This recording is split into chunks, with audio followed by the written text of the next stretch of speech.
The reason, in my opinion, that it was a blanket pardon is because Joe Biden knows that there's a lot more there, and this covered everything. His Department of Justice slow-rolled this entire investigation into Hunter Biden's foreign business ties. Hunter Biden did way more with these foreign governments without disclosing it than even somebody like a Paul Manafort did. Got completely away with it. The tax fraud he wasn't filing tax returns.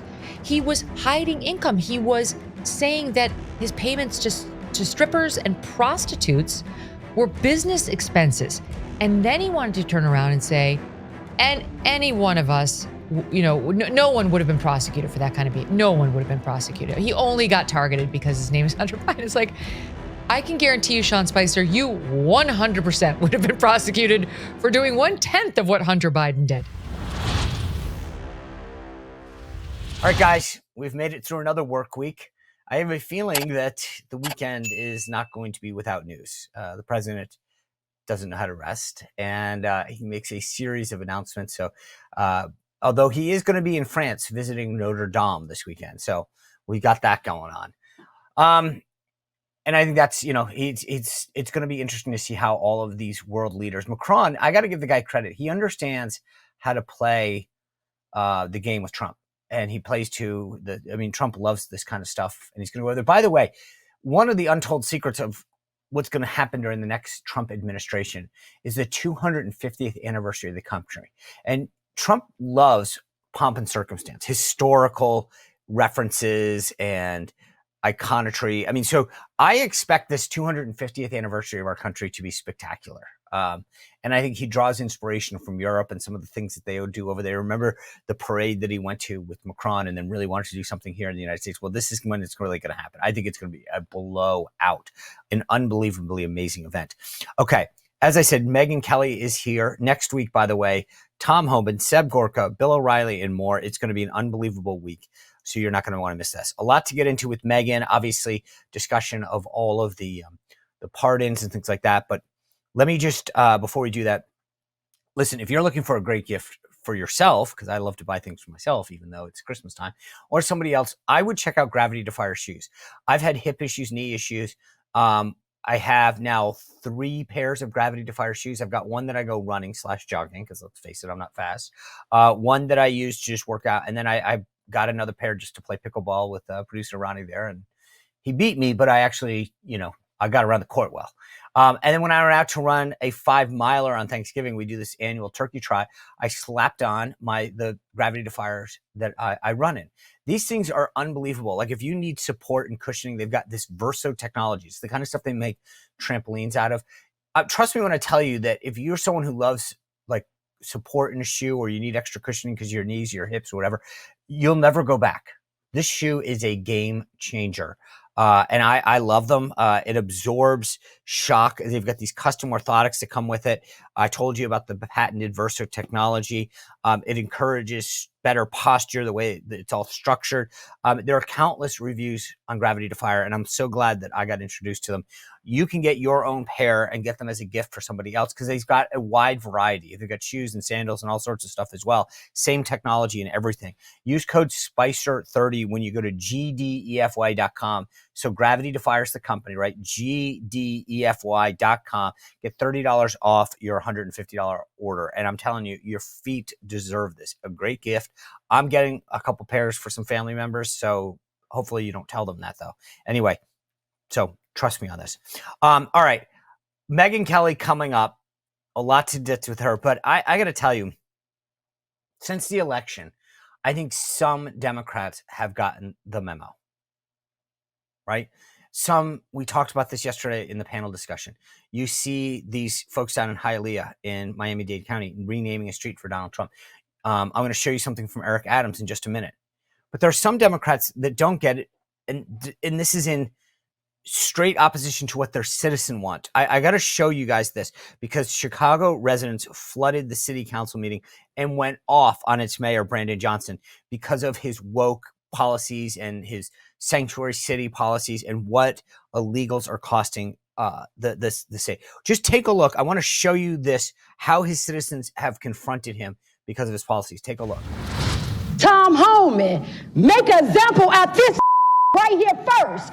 Please come here first, because you know what? We're going to help you. We want a forensic Ma'am, I would audit. ask that you keep your... Hold on a second. Stop her time. Our mayor is embarrassing us, y'all, around the world. And you all took the power back from him to say the city of Chicago is out of the business of funding illegals. We are out of the business of prioritizing non-American citizens on top of the American citizens who go out in this cold weather every day to make money to pay their taxes. You so strong about protecting those aliens, but you won't do nothing for the U.S. citizens. Here you are with another gritty property tax hike, trying to push the have-nots to house your precious illegal immigrants. You told Trump you ain't gonna blink? Well, we ain't either. You ain't above the law, and where you gonna run to when Trump pours that Trump card out on you? All right, that is in sharp contrast, though. Sharp contrast to what's going on in New York City.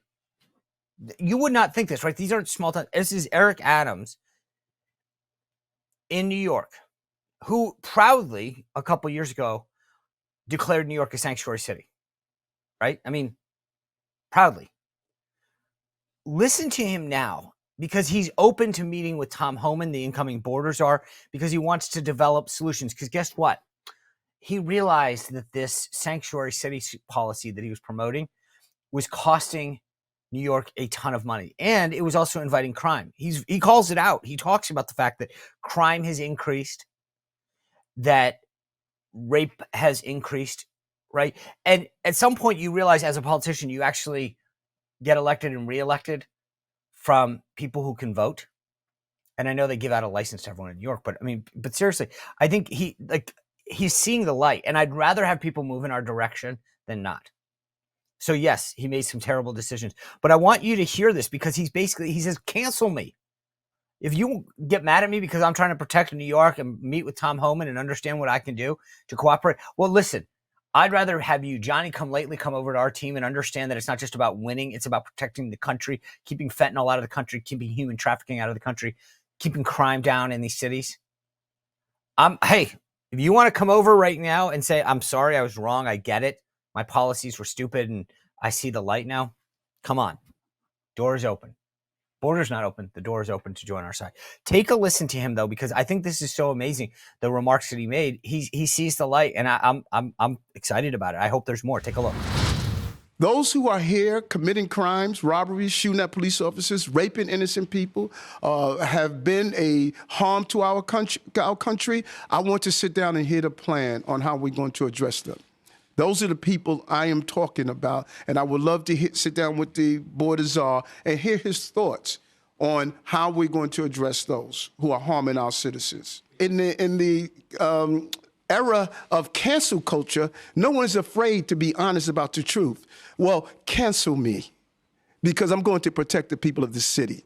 And if you come into this country, in this city, and think you're going to harm innocent New Yorkers and innocent migrants and asylum seekers, this is not the mayor you want to be in the city under. By the way, you saw that Tom Homan responded on Fox News, and he said, great, I'd love to meet with the guy. I mean, you see how pretty this can be? And you're seeing this around the country where Democrats in pieces, not all of them, are realizing how bad their policies are. Not only that, but the voters spoke and are like, no mas, right? But it's some have seen the light and some haven't. Our friend Scott Jennings, he's been on the show before. He is one of the lone wolves, him and David Urban over there at CNN, actually, that defend Donald Trump, that speak the truth, that bring facts to the table. He's on this panel discussion, as he is every day. I mean, I dealt with the press corps, but he has to deal with CNN day in and day out. And so he's on this panel on CNN. And the woman, I'll let you see this for yourself. The woman panelist that he's on starts going off about Donald Trump wanting to use the military. But I want you to pay close attention to the host, Abby Phillip, what she does in this clip. Take a look. I just make sure I understand your position, that you believe Donald Trump is going to use the military to set up effectively like coups in state capitals of states that he didn't win? I think you're taking it a step or two. No, she said make blue states behave, and she also said round up immigrants. That's not true. It's deport illegal immigrants. Scott, I think you just Scott, I don't know why you're acting. No, Okay. Well, I'm sorry. Hold on. I mean, look. I think you're right. Let's be precise. Trump has wanted to use the military to do things domestically that actually the military is not allowed to do. I think that's the point that she's making. Like what? Like deport illegal immigrants. That is actually not a function of the military. The military can absolutely be used to work with local officials, to provide military resources, but working with other parts of the federal government and local officials. We already send the National Guard to the border. Not against the will of the local officials or the will of the state government. We have a federalist government here. Okay, so it's bad enough that he's got to battle this nut job who thinks that Donald Trump wants to use the military to go after blue state governors and lock them up, which he's never said and he won't do. And it would be illegal also, just so we're clear. But the host, Abby Felt from the CNN, we can't spread misinformation and blah, blah, blah, blah, blah. She sits there and basically promotes this and says, Scott, he has used the military before and he has. No, he hasn't. It's a lie. This is why CNN is failing. But for all their talk about not allowing Trump people on their air and all this virtue signaling, look at what's happening. I'm sorry. It's so blatant. But thank God that Scott Jennings is out there. Because if not, these kind of misinformation would just go untold. So thanks, Scott, for doing that. I appreciate it. Anyway, but this just shows you what we're up against. I mean, I'm glad to see Mayor Eric Adams come over to our side and some of the others. But you've got these hosts at CNN that still have their head in the sand. And frankly, that's what they used to call lying. Donald Trump has never said that and won't use that. And anyway, I've got so much to talk to Megyn Kelly about, by the way, because I mean, this Hunter Biden pardon, she's a lawyer by training, by the way. So, I mean, she really gets this stuff. Anyway, before I bring in Megyn, I want to tell you about the folks from Ramp. If you are the person that runs a company in charge of finances, expense report, check this out. This is a blank one. You can't use it. But this is a Ramp card. It actually has the Visa logo on there. It's used just like any other Visa card, except for when Ramp issues this to you, it automates everything. It makes your life so much more simple. If you are in charge of employee expenses or the finances of a company, or you own it, doesn't matter. If you've got a handful of employees or a big company, Ramp will change everything you do and how you do it. It'll save you time and money. Makes life so much more efficient. It automates expense accounts. You can set limits on employees, what they can, how much they can spend, where, the type. It's amazing what it does. I've signed my team up for it. It is such a great thing to have. It's easy to use to get started. They issue virtual cards and the physical cards, and you don't have to run around chasing receipts anymore. And that's why I'm saying it's so cool how this thing works. You get $250 now. It is the holiday season, my friends. So not only are you going to save time and money when you get Ramp, but you get $250 if you're the one who can sign up. So you're watching the show, take the benefit, call up and say, hey, boss, guess what? I just saved time and money for the company. You don't have to tell them about the $250. That's between you and me, right? I'm not going to tell anyone that you did that. So if you go to ramp.com/Spicer, ramp.com/Spicer and sign up, you get $250 and your life will be a lot easier. You'll have much more time to watch the show because you're going to go, what do I do with all this time now that Ramp has made my life so much easier? Remember, cards are issued by Sutton and Celtic Bank, members FDIC, terms and conditions apply. All right, without further ado, Miss Megyn Kelly. Megyn, good to see you. Thanks for joining us. My pleasure. How are you? I'm great. Although, my goodness, I feel like Joe Biden wanted to get back in the spotlight so bad. He was like, what can I do that will outdo Donald Trump? I know it's now been a few days, but you're a lawyer. You've been talking a lot about this on your show. What is, like, if there's one thing that stood out to you regarding this pardon, what was it? Well, it's not the legal aspect. It's the leftist surprise. You mean you thought it was coming all along? Of course. Yeah. Of course. Everyone did. Everyone who consumes media that is somewhat right of center suspected that. Only these lefties who are believing MSNBC, like, he's so noble. Look at the difference between him and Trump. This is why we need him or Kamala or a Democrat instead of the evil Trump. They respect the rule of law. Only those people are like, the betrayal. Or they're running with, genuine change of heart, under a dark sky in Nantucket. Yeah, it came to him that he needed more love in his life and he had to do this. Come on. Those of us who've been covering him honestly know he's a lying liar who lies. And we were not surprised to hear yet another lie proven out this week. All right, you're the lawyer. I just watched Law and Order, but let me just play this with you as if you're the witness and I'm the lawyer. Ms. Kelly, you're a parent, correct? Correct. Would you say that as a parent you would do anything for your child? Pretty much. Okay. So if you express concern for your child as a motive for doing something, do you think it's fair that if you're going to play that card that you have to first agree to acknowledge all of your grandchildren? I think, yeah, you can make the strong case. Yeah. Little Yeah. Navy Biden deserved at least a shout out before we got to So grandfather of the year. the thing that I love is that he lied to us repeatedly. It wasn't like anyone didn't know that Hunter had addiction issues or had been convicted. And then suddenly it was like, but he was just being a concerned father. And I'm like, well, wait a second. What, he wasn't a concerned father a month ago, 2 months ago, No. 5 months ago? And if you're going to allow him to play that card, how do you then not acknowledge that same child that you're concerned with's daughter? Yeah. The existence of Navy Biden. Right. And he was so cruel, and so was his wife, Jill Biden, throughout on that. No, of course, no one who's been following this story thinks anything other than that Joe Biden is a cad. He's a terrible father. I mean, honestly, like his daughter Ashley's got some very serious issues. Hunter's got some very serious issues. And I do believe they probably had an absentee dad for most of their life because he was in Washington and they were in Delaware. And I think this concoction that he was just home and he was this regular Joe taking care of them is really not true. It was born out of sympathy for him, out of the terrible tragedy that took the life of his wife and their sister, Hunter and Bose.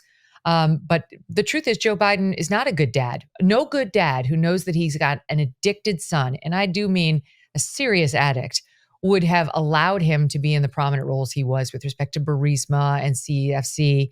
He knew his son was addled. He used him. I'm very certain, this is my opinion, but I'm very certain of it.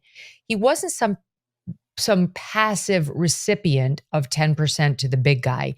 I think it was his scheme to use Hunter and his associates to go and get this $50,000 a month from Ukraine and dispatch him to different organizations to use the Hunter Biden name, the Biden name, to supplement the income. And he didn't care how addled his son was, nor does he care about that today in issuing the pardon. It's not because his poor addicted son committed crimes and deserves our empathy. I don't want him getting cross-examined, and I pardon him and in effect pardon myself by doing this. Don't you think that's why? I mean, as a non-lawyer, I've always looked at pardons. You commit this crime, you're pardoned for this crime. The reason, in my opinion, that it was a blanket pardon is because Joe Biden knows that there's a lot more there, and this covered everything. Absolutely. And you don't have to be reading the tea leaves. That's not pure speculation to come to that conclusion. Just look back at what has happened. His Department of Justice slow-rolled this entire investigation into Hunter Biden's foreign business ties. He absolutely could have been charged with acting as a foreign agent, which is, we've seen against members of the Trump administration. The DOJ loves that charge when it's a Republican they're looking at. Hunter Biden did way more with these foreign governments without disclosing it than even somebody like a Paul Manafort did, but got completely away with it. The tax fraud he did, he wasn't filing tax returns. He was hiding income. He was saying that his payments to strippers and prostitutes were business expenses. And then he wanted to turn around and say, and any one of us, no one would have been prosecuted for that kind of behavior. No one would have been prosecuted. He only got targeted because his name is Hunter Biden. It's like, I can guarantee you, Sean Spicer, you 100% would have been prosecuted for doing 1/10 of what Hunter Biden did. Not only that, but look again on the gun thing. This is what their whole mantra is, that we need stricter gun control measures to prevent things. There needs to be more background checks. They need to be stricter. So let me get this straight. One, you didn't pay your taxes, millions of dollars. So the rich must pay argument is out the window. And now you can lie on a background check to possess a weapon even though you're addicted to drugs or have mental health issues is okay as long as you're attached to the big guy. Yes. And it's infuriating because he plays this card, with such boldness, right? Like he's an addict and this crime never would have been prosecuted against someone not named Biden. It's like, first of all, you're the one who ramped up the penalties for this particular gun form crime. So you have yourself to blame. And you have no sympathy for all the others who went to jail based on this law, none whatsoever, just your own son. And this charge is just one of the many. This is the smallest charge. This is one of the only ones that remained viable because your DOJ intentionally let all the statute of limitations run on the most serious crimes against Hunter. This is what the two whistleblowers said. And the statute of limitations would have run on the remaining crimes if the whistleblowers had not come forward and generated the publicity that publicly shamed David Weiss into bringing these charges ultimately that he did bring on the taxes and the gun. I mean, so the entire time the DOJ slow rolled it. It worked to great effect to protect Hunter. And only when the whistleblowers came forward and said, this is an outrage, did they kind of have to bring the remaining lame charges that would have been brought with gusto against anyone. And now we have Biden saying, oh, it's only because he's a Biden. And by the way, a drug-addled one. But wouldn't that same, I mean, it's funny, that argument was absent when it was coming to Trump, when Letitia James and Alvin Bragg and all of these folks were playing like a wicked game of Tetris to try to say, well, we'll extend we won't even tell you what the charge is in New York for these multiple misdemeanors that we're now trying to go after President Trump on. That was okay. He was silent when that was happening. Now suddenly it's only because he's Biden. When it's selective prosecution of his enemies, it's okay. When you try to kick them off the ballot, it's okay. When you come after a Biden, well, that's a different set of rules. Mm-hmm. And I just wonder, I don't even wonder. I will say this unequivocally. I don't think that Hunter is the last person with the name Biden that receives a pardon before January 20th at noon. Definitely. I agree. Jim Biden's definitely going to get one. And maybe we'll see Joe Biden pardon himself, which I think Trump should do when he assumes office. He should definitely not leave office without pardoning himself. These vultures are going to go after Trump again. Even Jack Smith, in dismissing the 2 federal indictments against him, wanted them dismissed without prejudice, meaning he can refile.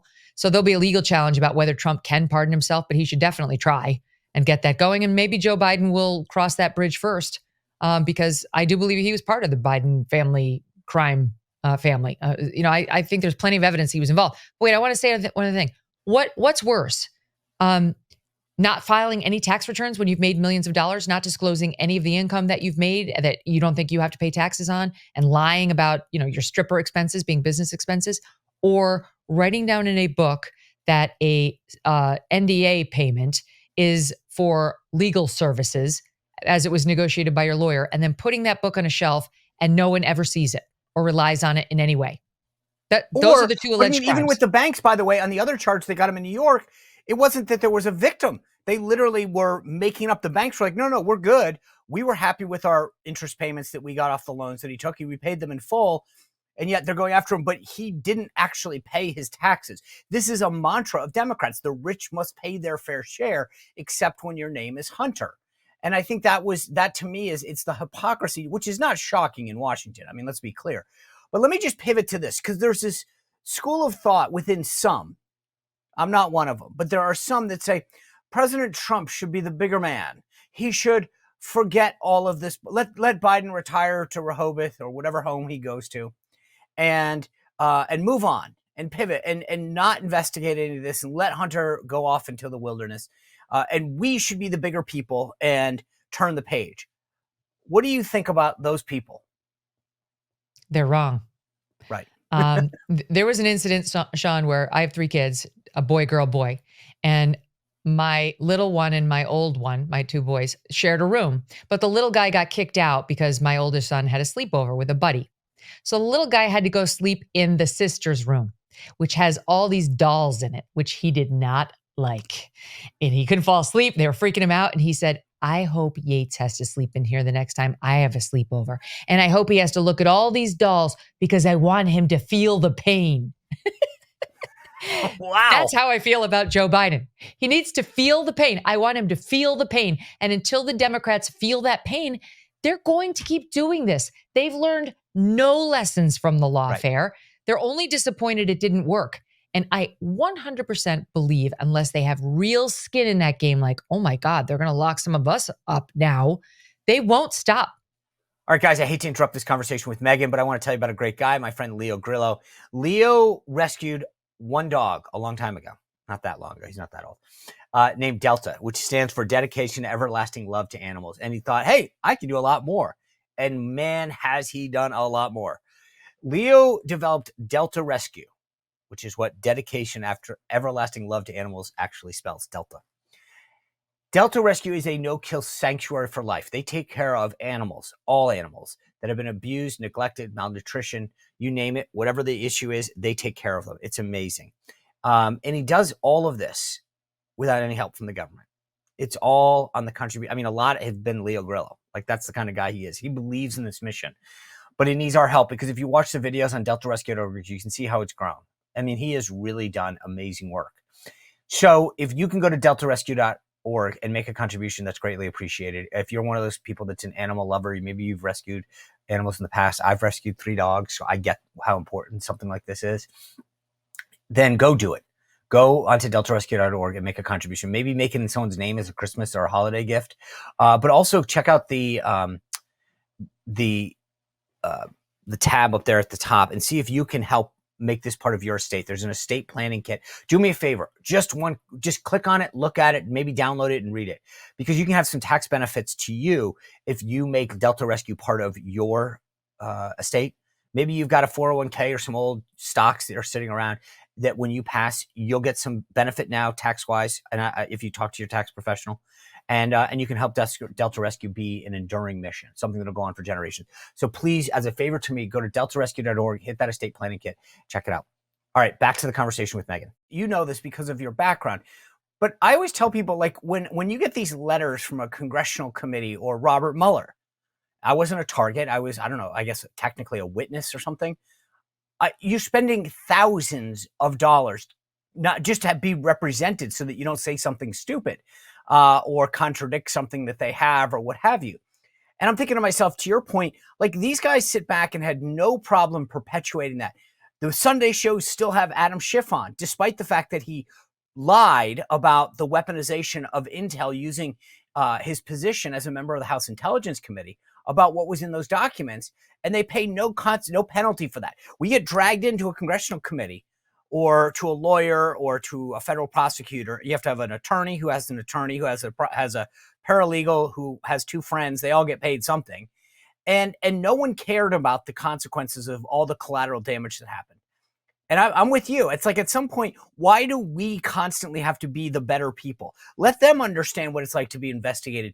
Maybe at some point they'll stop, because here's the thing. I don't believe if we're the better people now that Jamie Raskin and Adam Schiff will stop. They'll go, okay, as soon as they get the House back, they're going game on again. Absolutely right. I mean, this is what led to my reunion and reconciliation with Steve Bannon when I was in the midst of the lawfare, and I said, oh my God, like, I never thought I'd say this, but Steve Bannon was right. We need Steve Bannon. You know, we need to fight dirty.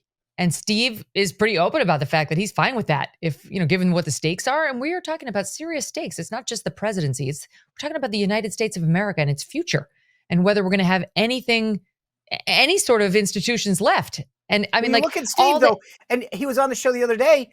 I didn't realize this. He's the only person to ever serve that sentence as a misdemeanor in Danbury. He was like, do you understand that this wasn't a Camp Fed? He's like, this is a real prison. I'm the only person in the prison's history to serve time there for a misdemeanor. And no one cared because it was Steve Bannon and he's the devil and we need to get him. But the man went to jail for 4 months, lost 4 months of his life because of a sham committee. That, by the way, we now know, I mean, not to get off on a tangent, that Liz Cheney went around Cassidy Hutchinson's attorney, Stefan violated Passantino. Ethics. Right, violated ethics, but it's all in pursuit of what I call the greater good. As long as Democrats are doing what they believe is in the, quote, greater good, it's okay. And it doesn't matter if the law is actually followed. Nobody is feeling bad for Steve Bannon. But the reality is that some of these folks where lawfare has come into play have been financially crippled. Their careers have been destroyed. Stefan Passantino got dragged through the mud. the attorney that represented Cassidy Hutchinson. And it's only now that we find out that Liz Cheney and Alyssa Farah were going behind his back and having secret meetings with his client, Cassidy Hutchinson, and Liz Cheney to subvert testimony from her. It was insane. Knowing she was represented by counsel. They knew that. Correct. And she's a lawyer and she didn't care. So it's definitely an ethical violation. Peter Navarro went to jail. Steve Bannon went to jail. It's the same alleged violation that Merrick Garland committed, that Eric Holder committed. Why didn't they have to go to jail? Why is it only people on the Republican side? That's what I'm saying. It's like, and so some point, this is where I hope that we have some stones this time. Like all of these congressional committees that the Republicans control, at least for the next 2 years, have subpoena power. Get these folks in there, get them under oath, and now refer them to a Department of Justice controlled by a Trump Department of Justice Attorney General, and do what they did. Why are we the only ones that have to suffer for this financially, career-wise, reputationally, etc.? No, I've got a lot of smart friends who are more, they're classy. Yeah, they're not like you and I are, at least today, Sean, where I'm ready to street fight. I really am. I'm ready to put on my brass knuckles and go out there. It's just, I've had enough with the lawfare. But they would say the win was the revenge. Trump's win was the revenge. I know. And I say no, because you and I both know as soon as they are back in power, they will do it again. They've learned nothing. And so let's look into what Shifty Shift has done. I'm not saying like charge him when there's no evidence, but wouldn't we like to kick the tires a little bit on like his, the daughter's money raising scheme? Or what about Hillary Clinton? I bet there's plenty of gold to mine in the Clinton Foundation. Sure would like to. I wonder if there'll be an anonymous tip from somebody that might cause the DOJ to get interested. I'm just saying, I'm sorry. I know it's untoward. I know it's not highbrow, but those days are gone thanks to the Democrats. And the only way to get back to them, which is the end goal, is to make them feel the pain. They too must suffer or they'll continue. Exactly. Right. If we keep being the better person, taking the higher ground, then they go, this is easy. We get to do this to you. You always say that you'll turn the page. I mean, it's so blatantly stupid. We need to show them that two can play at the game. And speaking of that, there's been a lot of discussion about the White House briefing room. And I have a column that I'm putting out tonight in my newsletter that I talk about where reforms can get made. But a lot of people think that the White House briefing room should get opened to people like you, Joe Rogan, etc. And I've made the case that that's available now. If Megyn Kelly wants to go on down to the White House briefing room, well, maybe not under Karine Jean-Pierre, so I take that back. I was going to say, but when I was press secretary, anybody could get a day pass. That was a dirty little secret. You really want to come to a press briefing or come into a White House, just call yourself a journalist. I approved every single one of them, every one, for a day pass. I even approved, I think, every hard pass.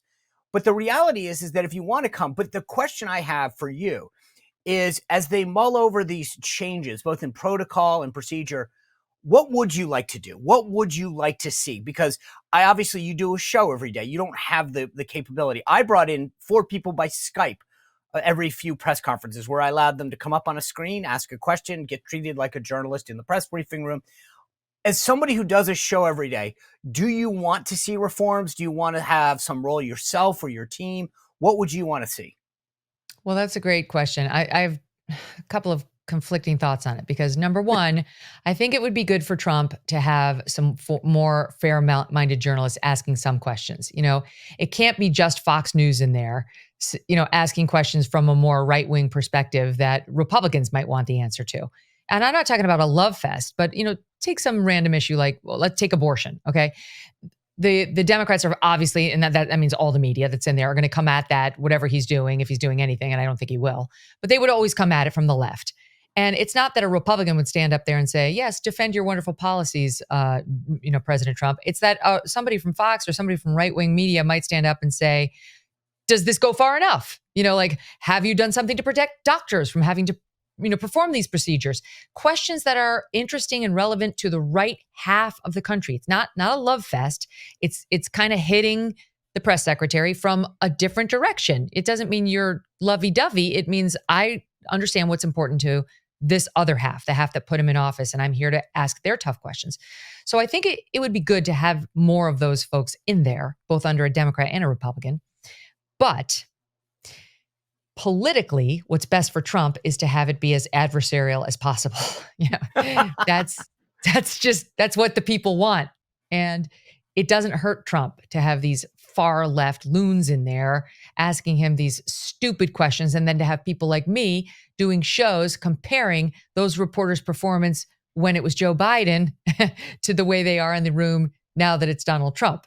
So politically, I think Trump would probably get more coverage, and he might enjoy seeing himself in the news more with the second part. But I think it's better for the country to see more added and more fair and balanced choices. Yeah, and the funny thing is, it's not an either or. Like I said, I brought in voices from Skype. So I would say, you're a reporter from Montana. I brought in some from Rhode Island, where I grew up. I brought in talk show host Lars Larson came in. I think he's out in Oregon or Washington. I remember Lars. And the point was, to your question, to your point, it wasn't some like right-wing love fest. Like, hey, Sean, is Donald Trump great or the greatest? Please answer. It was, I think Lars asked something about federal land use and whether or not the government's role was going to be curtailed. I mean, a very interesting question for a lot of Americans, especially out in the West. And they add a perspective. It's not that it's easy. It's different. It's not the same cookie cutter. And so I agree with you. I don't think that it's an either or. It's just get more voices in. And the other thing is, I like doing both. Call on them. I mean, no one, I tell people all the time, look at what my press conference was. I started in the back of the room and moved forward. The first person I ever called on was Daniel Helper from the New York Post. These guys feel like because the White House Correspondents Association tells them, this isn't, go look it up, White House Correspondents Association.org or something. It says traditionally the Associated Press gets the first question. Then the press secretary is encouraged to walk down the front row, the Washington Post, NBC, ABC. My view was, I don't care what you think. This is my press conference, not yours. I represent the president, not you. I think and where I've been trying to steer people in terms of the advice they give to Caroline Leavitt is, it's not about you, like them. It's about you. You take control. It's your briefing. You do what you want. Don't worry about what they want. Oh, think about James Rosen, who's reporting now for Newsmax, who says it's been a year since he's been called on in the White House press briefing room. A year. So this administration is not shy about freezing out anyone whose questions they don't like. So why shouldn't there be some turnabout? Why take CBS News, which is on a one news organization mission right now to ruin Pete Hegseth. Every report they do is entirely negative. Their reporter who's, following him around Capitol Hill asks the most unfair, biased questions. Why would you reward that by calling on them first, second, or third in the White House press briefing room? Or 10th. Yeah. Or they can maybe sit out. They can get the James Rosen treatment. I want to touch on the nominees in a second. I agree with you. Like, I called on John Gizzi. He alternates with James Rosen, and he would ask these very tough questions about foreign policy. It's an and both, not an and or. But let me ask you this: if there is one thing that in 4 years from now you say, I really hope Donald Trump accomplished his fill in the blank, what is that? Well, it's hard to pick just the one, but I mean, I will tell you just one absolute must do without question, or I'll be campaigning against him or the next Republican when he leaves, is he must revise Title IX to look the way it did under him the first time. Yeah. Yeah. He must undo all of Joe Biden's changes to Title IX. He must undo the new definition of women, which includes fake women, men posing as women, and mandates their access to our sports and our spaces, and takes away due process for young men who get accused on college campuses. If President Trump doesn't do that, then I was wrong to support him, and I misread what he would do as president. And I don't think he's going to put me in that position. I think no, because exactly the right thing. I agree. I think the immigration, to me, border security is first and foremost. We don't have a country if we're not secure. But I agree with you, because I don't understand. I've been very curious at the lack of non-conservative women speaking out against Title IX, because it was such a fight to get that. And then a bunch of men come along and take that away.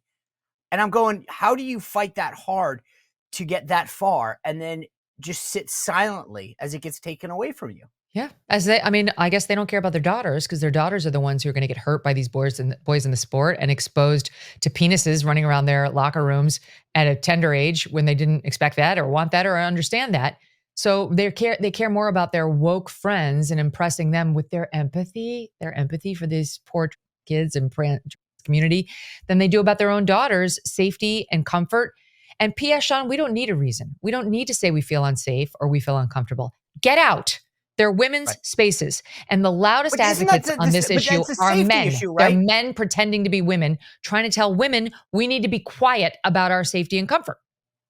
But when you say get out, I mean, I would feel unsafe. I mean, if I were a woman and someone came in dressed as a woman that was clearly a dude, I would worry for my safety. And for some reason, that's dismissed as being anti-Trump. Yeah, well, I mean, it's a real issue. I mean, look at what happened in Virginia. A guy wearing a skirt sexually assaulted a young girl. If you want to go, and in Wisconsin, an 18-year-old senior male, intact, naked, came into the dressing room or the locker room when a bunch of freshman girls were showering post-gym and suddenly got exposed to a penis in the locker room. And we could talk about the injuries that have happened in sports. I've got a lot of examples for that. I mean, one girl's got permanent brain damage and paralysis as a result of what they've done. But let me say something about it. The real problem, too, is that an actual person, and what I mean by that is somebody with genuine gender dysphoria. It's like they actually have this condition that's in the DSM-5 as a mental disorder. And it's a very minuscule percent of the population. And that's the population that we were dealing with 20 years ago. Maybe not with enough empathy back then. But those are the people who really have this thing. The vast majority of these people don't have this thing. It's a social contagion. And it's gotten some weird currency in the culture where we're encouraging it. And it leads to body parts being chopped off and sterility. But my point is that if you actually have gender dysphoria as a man who's pretending to be a woman, you would never want a woman to see you without your clothes on. Ever. You wouldn't want anyone. You want them to think you're an actual woman. So the mere fact that you've got this naked man parading around in the women's locker room tells you this is more than likely a deviant. This is a man with a sexual fetish where he gets off in posing as a woman. And I don't want that next to my naked ninth grader. Right. You mentioned CBS and Pete Hegseth. I think there's a new dog whistle word in Washington, which is qualification.